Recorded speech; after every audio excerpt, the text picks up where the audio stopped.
How would you vote? Love it, deep pockets, or no thanks, keep it local? This is a little closer, honestly, than I thought it was going to be because, guys, keep it local. No.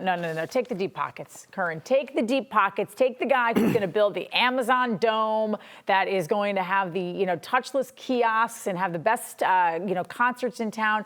But more importantly, go with the guy who is the second richest man in the world and who, when that luxury tax comes, is going to say, oh, are we about to win another championship? That's okay. I'll have another. And your contention is excellent. I would say this, we're a very parochial area, all of us having been here on the panel all of our lives, and there's an inherent suspicion that things are going to change too drastically. It's a very small and cloistered community. Phil from Milton, he knows it even better than I do from the South Shore, but it will be jarring, and it will make the Garden or whatever the Amazon.com stadium, whatever it turns into, a destination for the world in some ways. It's going to bring a left coast sensibility to the most east coast of regions. It will be different. Does it need this kind of retro rocket applied to the region anyway to move it forward from some of its parochial nature? I don't know. I kind of like it here, but maybe folks would think that. That's a long-winded way of saying, I guess. That's a long-winded way of saying you're not as excited about Jeff Bezos as I am. I mean, I got trepidation, but I can see the upside. I just think it's really hard to find an owner who has so much money that the luxury tax thing is not an issue. It's just the combination of wanting the Celtics, understanding the Celtics, being, an NBA follower for a long time, as I assume Jeff Bezos is. I really don't know. But at least it's not like a foreign entity that we know nothing about, which I think is in play at some point here with these NBA franchises because they are so damn valuable and they're so hard to purchase.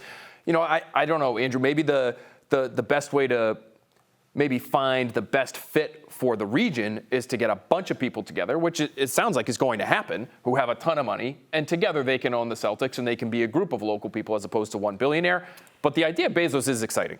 Yeah, a couple things on this. One, you're right that I think the luxury tax penalties would be not punitive to him in a way that it would be the other 29 owners in the league. Number two, I don't think paying the money hurts as much as it just does the ego. Like, that money goes to your competitors. And after a while, you could pay $300 million. It gets to $5 billion, and you go, what are we doing this for again? Like, why don't we play a little bit smarter, a little bit better, the way I conduct my other businesses? The last thing I'll say is this. I know he said 2. This is really going to be 3.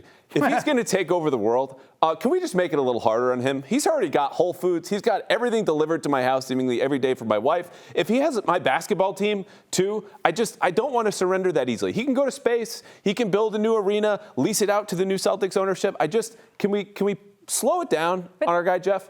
But what, then, I guess, who do you want to own your team then? Because I think we're seeing in sports, and we even saw this down in Dallas with Mark Cuban sort of sensing the future of it being a situation where it might not be as lucrative as it was before because of the way that the TV deals and everything are going.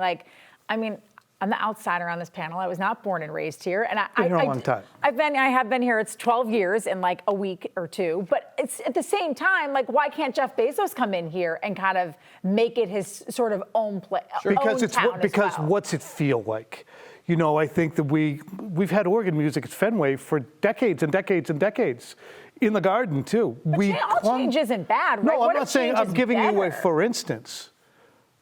And sometimes change becomes antiseptic and appeals to the lowest common denominator of fans, and it becomes artificial and saccharine. And you're like, you know what? We're not about this. We've always been about parquet and no air conditioning and cold showers and the edge that came with, teams having to go into a dilapidated building. And now we have this pristine place, and look at all these celebrities. I think the visitors do get warm showers now. Look at all these celebrities that are here. We have not been a place that has been starstruck, generally speaking, and this would invite stars. But to that point, I don't want that. I don't want that. But to that point, some people get really excited about that. Do you think it would really though? Do you, it will still be Boston, which other than coming to the game, which you're right, maybe that would start to happen.